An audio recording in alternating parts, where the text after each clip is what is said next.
स्वागत। हेलो दोस्तों, Justin study care में आपका स्वागत है। आप देख रहे हैं यूट्यूब पे जस्टिन स्टडी केयर। आज हम देखने वाले हैं कक्षा 10 से हिंदी विषय का सब्जेक्टिव क्वेश्चन आंसर। जिस चैप्टर का क्वेश्चन आंसर देखने वाले हैं वो चैप्टर होने वाला है 20 के दांत। यह चैप्टर परीक्षा के दृष्टिकोण से काफ़ी महत्वपूर्ण है, तो आप लोग इसे ध्यान से देखेंगे और समझेंगे। इन सारे प्रश्नों को याद करने की कोशिश करेंगे। तो चलिए बिना देरी करते हुए चलते हैं प्रश्न की ओर, देखेंगे बारी बारी से प्रश्नों को। सबसे पहले जानते हैं लेखक के बारे में। अगर आपसे पूछा जाए 20 के दांत का लेखक कौन है, तो इसका आंसर होगा 20 के दांत का लेखक जो है नलिन बिलोचन शर्मा जी है। वही अगर आपसे पूछा जाए इनका जन्म कब हुआ था, अर्थात नलिन बिलोचन शर्मा का जन्म कब हुआ था, तो आपका आंसर होना चाहिए 18 फरवरी 1916 ईस्वी को। वही बात करते हैं इनकी मृत्यु का। इनका मृत्यु कब हुआ था? 12 सितंबर 1961 ईस्वी को इनका मृत्यु हुआ था। चलिए देखेंगे आगे। अगर आपसे पूछा जाए नलिन बिलोचन शर्मा का जन्म कहाँ हुआ था, तो आपका आंसर होना चाहिए नलिन बिलोचन शर्मा का जन्म पटना में हुआ था। तब बिहार और उड़ीसा एक ही प्रांत हुआ करता था, ध्यान रखेंगे। चलिए आगे देखेंगे इनका मृत्यु कहाँ हुआ था, तो नलिन बिलोचन शर्मा का मृत्यु पटना में ही हुआ था, ध्यान रखेंगे। चलिए आगे देखेंगे। अगर आपसे पूछा जाए नलिन बिलोचन शर्मा के माँ का नाम क्या था, तो आपको बता दूं नलिन बिलोचन शर्मा के माता का नाम रत्नावती शर्मा था, जैसा कि आपको दिख रहा होगा। चलिए बात करते हैं इनके पिता का नाम। अगर आपसे पूछा जाए नलिन बिलोचन शर्मा के पिता का नाम क्या था, तो आपको दिख रहा होगा नलिन बिलोचन शर्मा के पिता का नाम राम अवतार शर्मा था, ध्यान देंगे। चलिए यह था दोस्तों लेखक के बारे में कुछ संक्षिप्त जानकारी। चलिए देखते हैं पाठ से प्रश्न को।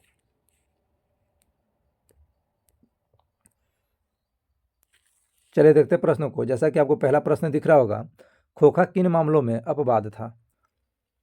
इसका आंसर किस प्रकार लिखेंगे, ध्यान से देखेंगे आप लोग।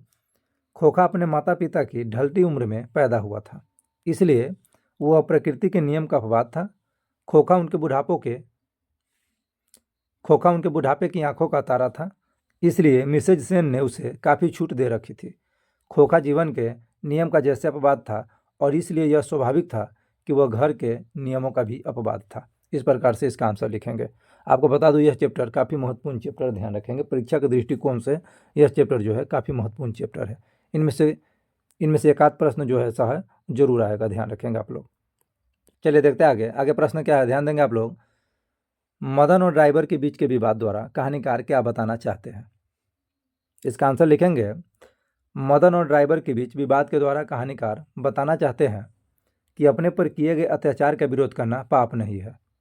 सेन साहब की नई चमकती काली गाड़ी को केवल छूने भर के अपराध के लिए मदन शोफर द्वारा घसीटा जाता है।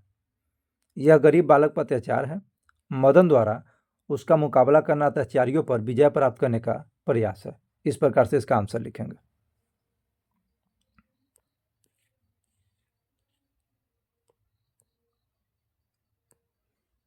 चलिए देखेंगे आगे प्रश्न क्या कह रहा है।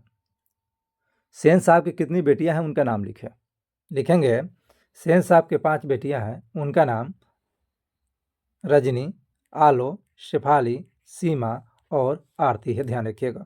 एक बात और ध्यान रखिएगा, अगर आपसे पूछा जाए सेन साहब के पास कितनी बेटियां थी, तो सेन साहब के पास 5 बेटियां थी। पांचों का नाम इस प्रकार है, रजनी, आलो, शेफाली, सीमा और आरती, ध्यान रखिएगा। और सेन साहब की 5 बेटी जो थी काफ़ी सुशील और सरल थी, ध्यान रखिएगा।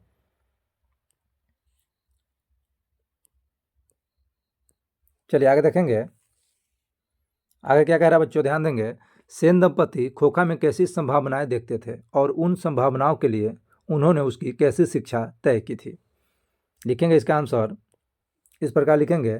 सेन दंपति खोखा में इंजीनियर बनने की संभावना देखते थे। वे उसे बिजनेसमैन इंजीनियर बनाना चाहते थे। इन संभावनाओं के लिए उन्होंने कारखाने में बढ़ई मिस्त्री को घर बुलाकर उसे कुछ ठोक पीट कर खोखा को ट्रेन करने का इंतजाम किया था। इस तरह से इस प्रश्न का आंसर लिखेंगे।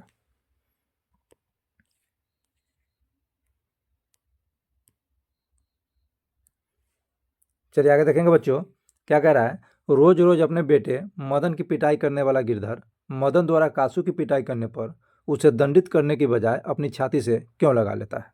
चलिए देखेंगे इस प्रश्न का आंसर किस प्रकार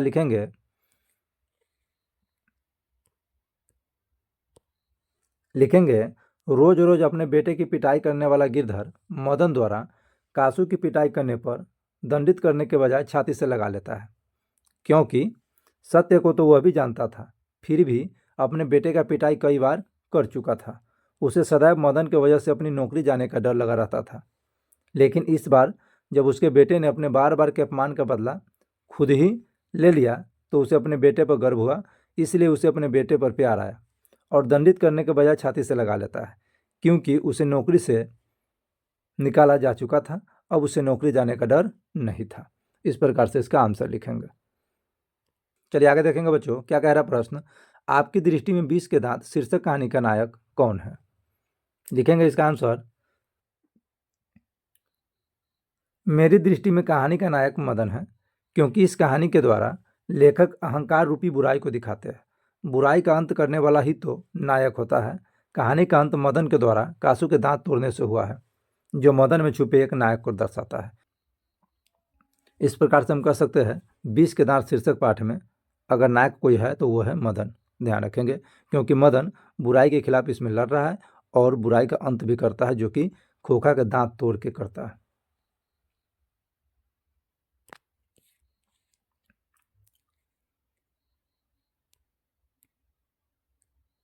चलिए आगे देखेंगे बच्चों, क्या कह रहा है। कासू और मदन के बीच के झगड़े का कारण क्या था? इस प्रसंग में लेखक क्या दिखाना चाहता है? लिखेंगे, कासू और मदन के बीच के झगड़े का कारण लट्टू का खेल था, जिसे गली में लड़के खेल रहे थे। जब कासू गली में पहुंचा तो बच्चों को खेलते देखकर कासू का मन भी खेलने के लिए मचल गया, लेकिन मदन द्वारा उसे खेलने नहीं दिया गया। इस पर कासू ने मदन को एक घूंसा मारा, फिर मदन ने भी उसे मारकर घर पहुंचा दिया। इस प्रसंग के द्वारा लेखक दिखाना चाहते हैं कि अगर बच्चों के बीच में बड़े लोग नहीं आए तो गरीब का बच्चा भी कमजोर नहीं होता है, वो अपने अपमान का बदला खुद ले सकता है। इस प्रकार से इसका आंसर लिखेंगे।